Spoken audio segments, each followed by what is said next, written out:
start in a few seconds. To be an athlete, it's discipline and stubbornness. You're gonna fail, you're gonna fail, you're gonna fail. And it's using those failures as lessons to get better. My name's Phil Sutherland. I'm the founder and president of the Team Type 1 Foundation. We've been invited to race the Tour of Rwanda in 2010. So here's a photo of my dear friend Francois Gishoma of the Rwanda Diabetes Association. And I went to Francois and I said, Francois, how would you feel if I brought blood glucose meters and test strips? Francois got on his knees and with tears in his eyes said, Phil, my people need you. Please come to our country. And we brought 400 meters and 37,000 blood glucose strips. And over the next year, we brought another 250,000 strips. In the last 3 years, where diabetes in the US has increased by 3%, diabetes in Rwanda has increased by 140% because they have access to the diagnostic tools. If you have diabetes in Rwanda, if you have diabetes in most of Africa, you suffer with this disease. That's it. That's all they know. And I'd like to quote Bono, where you're born should not dictate whether you live or die. And for diabetes, it very much does. I met many diabetics in Rwanda, and I know they deserve to live. My name is Crispin Gishoma. I am the director of Rwanda Diabetes Association.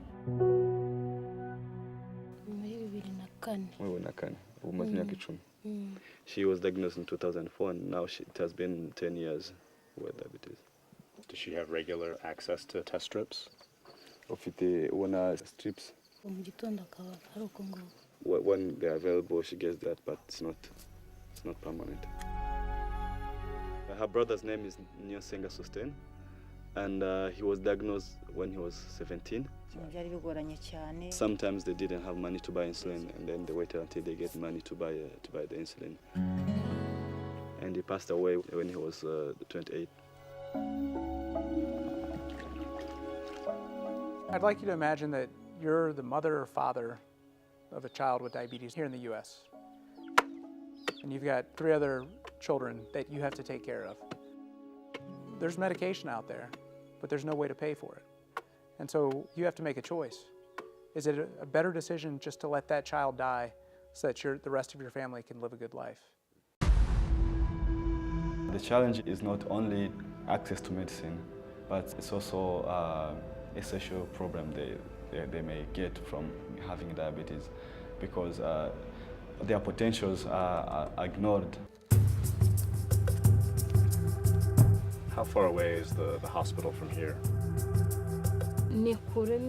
To go to the hospital, it takes 3 hours on feet. Now she's taking a motorcycle to get there. It costs about 20 US still. 20 US dollars. Procedure was about to get married. When you get married in Rwanda, it means work as well. You put your efforts together to work for the family.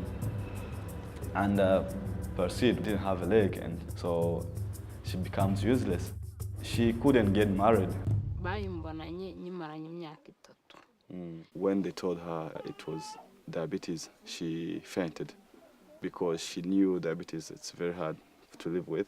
The amount of strips she was supposed to use for 3 months, has been using them for 6 months.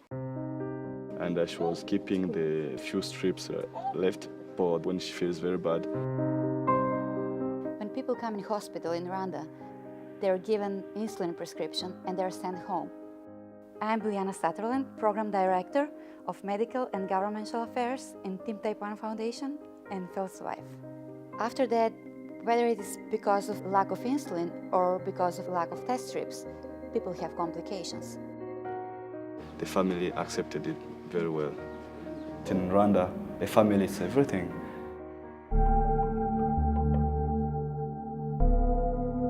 I met Claude this year. He was living with his uncle. And when the uncle saw that Claude is going to be a very hard problem for the family, they decided to chase him away.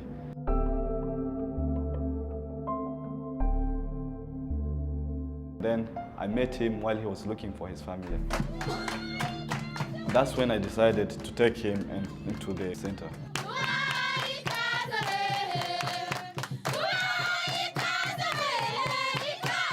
Crispin manages the Rwanda Diabetes Association. 20 children live there for 6 months, and every child has type 1 diabetes. They learn how to manage their diabetes. The other part of the education center teaches the children some vocational skills. It's really setting up the children for success so they can start a career so that they can pay for both their diabetes supplies as well as their health insurance. We're here as part of Team Type 1 Foundation to give a very special gift. 1 million test strips and 900 blood glucose meters. It's enough so that children of type 1 in Rwanda will be able to check their blood sugars 3 times a day. What we're hoping to do with our million test strip donation in Rwanda this year is give them a year's lease, a year's chance to fight. This is weird. We're not here to give gifts year after year after year. We're here to work with one of the top governments in Africa so that they can take the charge and make this sustainable. The Rwandan government has done an amazing job in the development and distribution of HIV medication. We're here to work with the Ministry of Health and replicate what they did for HIV into the field of type 1 diabetes. There was a global fund for HIV. And that means there was a global mobilization. And this is probably what is needed for non-communicable diseases in general and specific diseases as diabetes. There's no way that you will manage to treat all the kids that are in need in the world if there is no decrease of price. I talked to the Minister of Health, the Honorable Agnes Bingawahu, and I say, Agnes, we can provide this medication to you, but we need you to make it sustainable. She says, I don't have the money. It kills me not to be able to take care of these children, but I don't have funding allocation for type 1 diabetes. People with diabetes are not equal. The international health organizations are covering for decades malaria, HIV, and tuberculosis, but not diabetes. What we want to do is unite these big, powerful international health organizations with governments in developing countries and show them how to provide a sustainable model for people with diabetes. My name is Munezar Dorcas. I'm 14 years old. I have type 1. Dorcas is very, very lucky. She has accessibility to supplies, living close to the adequate services, and friend and family support. I think these are the main keys of success. The picture we want to paint is the past, present, and the future.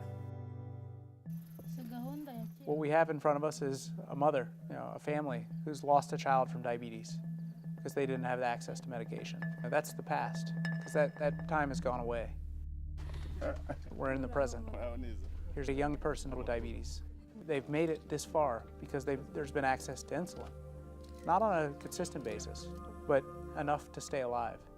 But you see, they're already suffering from complications. There's a leg that's been lost because they didn't have the tools they needed to manage this disease.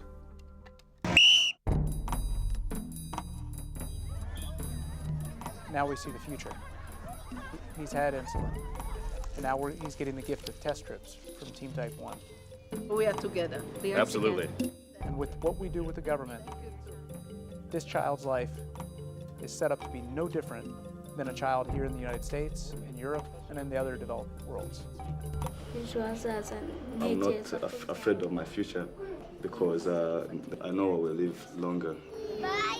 The Team Type 1 Foundation is here to ensure that no matter where you go in the world, if you see a child with diabetes, you know that that person has sustainable access to medicine, and that person has a chance at living a great life with this disease.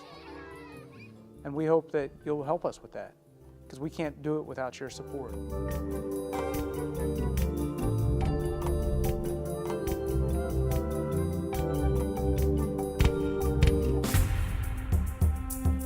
We're going to develop a whole platform of heroes with diabetes out there in the world. We're going to be funding college scholarships to students with type 1 diabetes who want to use their sport as a platform to educate, empower, and inspire. And it's my goal that no matter where you are in the world with diabetes, there's someone that you can look up to and say, I want to be like him, I want to be like her. Team Type 1! We are Team Type 1. We're here for the fight, and we're asking you to join our team. Welcome to the team.